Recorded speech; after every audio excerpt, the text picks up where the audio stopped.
Whether you're Christian, Muslim, Hindu, atheist, whatever you may be, you're about to learn something very, very interesting about Allah.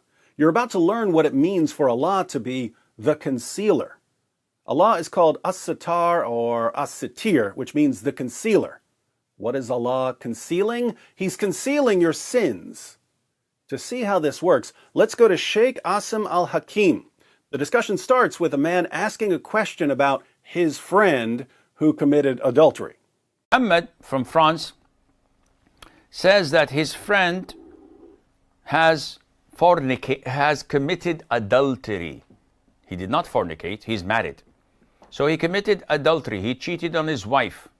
Yeah, Sheikh. So my friend went to Las Vegas for a business trip, and while I was there, while my friend was there, he committed adultery with this prostitute who showed up at his hotel room. So this man is worried because his friend committed adultery. And as we're about to see, his friend wants to know how his sin can be cleansed the Islamic way. He wants to know how he can get stoned. And we're not talking about smoking the chronic here. So he committed adultery, he cheated on his wife.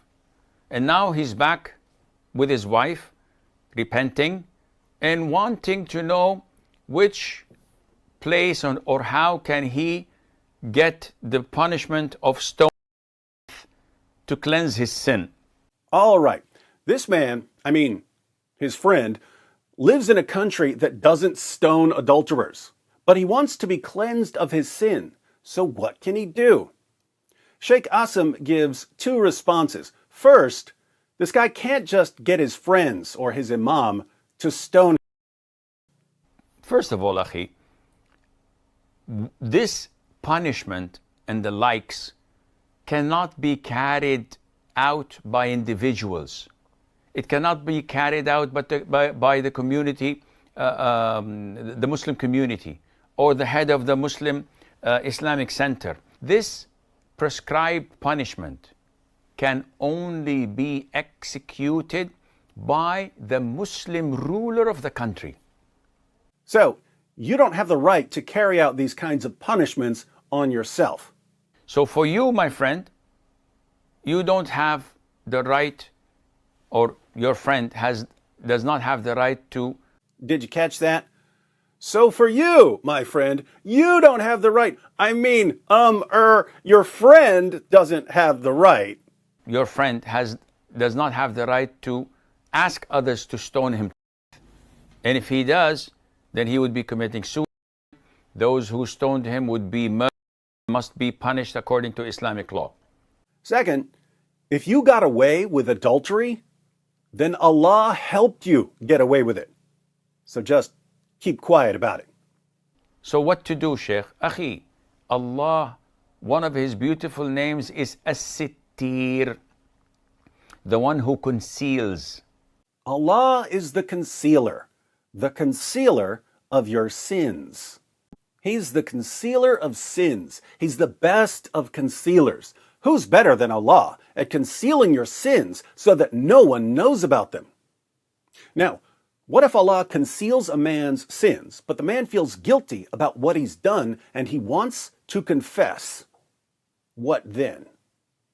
So if Allah concealed your sin, it is a sin for you to go and tell others about it.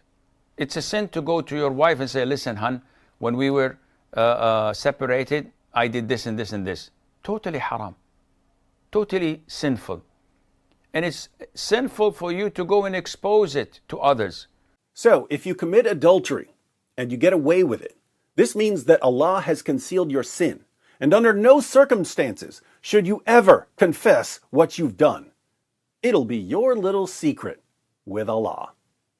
So, what's between you and Allah remains between you and Allah. Ask Allah for forgiveness and Allah would erase your sins. What's between you and Allah stays between you and Allah. What's between you and Allah remains between you and Allah. This guy literally stole the motto of Las Vegas and applied it to his God. What happens in Vegas stays in Vegas. What's between you and Allah stays between you and Allah. If Allah were a city, he would be Las Vegas. What's between you and Allah remains between you and Allah. Now, there are a few obvious problems with here. One, if you struggle with sin, confession and accountability are usually very important parts of resisting temptation in the future. When you cover up what you've done and you avoid accountability, you end up living a double life. There's the public you, noble and virtuous, and then there's the private you, a slave to sin. Which one is the real you? You guessed it, the one who does what he does when no one's looking. So Islam is giving advice here. What's between you and Allah remains between you and Allah. 2, according to Islam, if you don't get caught for your sin, it's because Allah concealed your sin. But the only way for a man to get caught committing adultery, according to Islam, is if there are 4 male witnesses.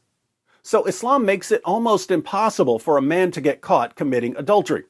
This means that Allah has concealed the sins of the vast majority of adulterers who've ever lived. And they should never confess what they've done because Allah is the one who concealed their sins after making it virtually impossible for them to ever get caught. What's between you and Allah remains between you and Allah. 3, what about other sins? What if you get away with or child molestation? If you don't get caught, it means that Allah, the concealer, concealed your sin and that you should never confess what you've done, right? What's between you and Allah remains between you and Allah. Actually, in Islam, if you get away with rape and child molestation, you might be Allah's last and greatest prophet, am I right? Finally, since Allah is the one who conceals people's sins, since Allah is the one who helps people get away with sinning, is it just me, or does Allah once again sound an awful lot like? We've seen in other videos that Allah brags about being the best of deceivers. We've seen that Allah wants people to sin and that he threatens to destroy people if they don't sin. And here we find Allah telling people that if they sin, he'll cover up their sin for them so that they never get caught. Mari ikut Yesus. Mari ke jalan yang benar.